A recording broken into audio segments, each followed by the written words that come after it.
place for me is believing in housing families. Housing people and having them feel stable, to me, is like the root of raising stable children. I had an idea, and my husband Michael knew how to start a business. He's done it, and he knew that we had to have success before we tried to go out and sell our model to the local communities. He partnered me with an amazing attorney, and he's been on, Paul Andronico, who's been on our board from the beginning. So the three of us started, and then we got the most wonderful, I mean, just amazing director. Our ED is definitely Dev. Everyone knows Dev has taken us to a whole nother level. I got involved because Mike and Debbie Hatfield called me. I had been doing legal work for another organization that they were part of, and they wanted to see if something they'd heard of called a land trust might be viable. They wanted to figure out a way to subsidize a project once and have it stay in the housing stock. They were very concerned that what they had seen with other models was they'd help fund a house to be built, and it would get built, it would be affordable for some period of time, and then it would get sold at market rate. And the jurisdiction or the other nonprofit might get some money back to go build the next home out of that, but they wouldn't, the home would be gone from the nonprofit world. And so they wanted to see if there was a way to keep each home that was built affordable forever. We had an existing first-time home ownership program that just wasn't working. We weren't happy with it because we were losing money, and the homeowner wasn't happy because it just didn't fit their needs. So the keys to the land trust. One, we sell it for a price that the homeowner can afford. So whatever price they can afford, that's what we charge. Somebody might be able to pay $200,000, somebody else might be able to pay $250,000. We sell it to what they can pay based on their median income. That's number one. Number two, we restrict the price they can sell it at. So if they were at 80% of median income and they could afford it when they bought it in 2013, when they raise their kids and sell it in 2033, they have to sell it to a family who also is earning 80% of median income at that time in the future. A lot more money at that time, but still affordable for that family. Three, there's a technical component that we don't sell the land to them. We sell simply the house itself, and we lease the land to them for 99 years. That's really a legal mechanism to ensure that we can enforce that price restriction on resale that I mentioned earlier.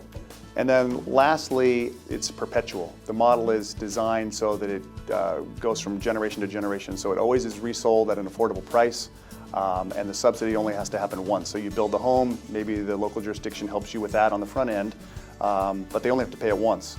And after that, it's just affordable over and over and over again, and there's no additional subsidy needed, which is really different from other housing programs. For most people, affordable housing has no meaning, but in our program it has a very distinct meaning, and that is that a family shouldn't pay more than 30% of their income on housing, and that if you're buying a house, it shouldn't cost more than 3 times your income. So without the land trust taking the land out of that quotient, there's no way that almost any moderate income family could afford to buy a house in Petaluma. As we grow our inventory of affordable housing, they stay affordable.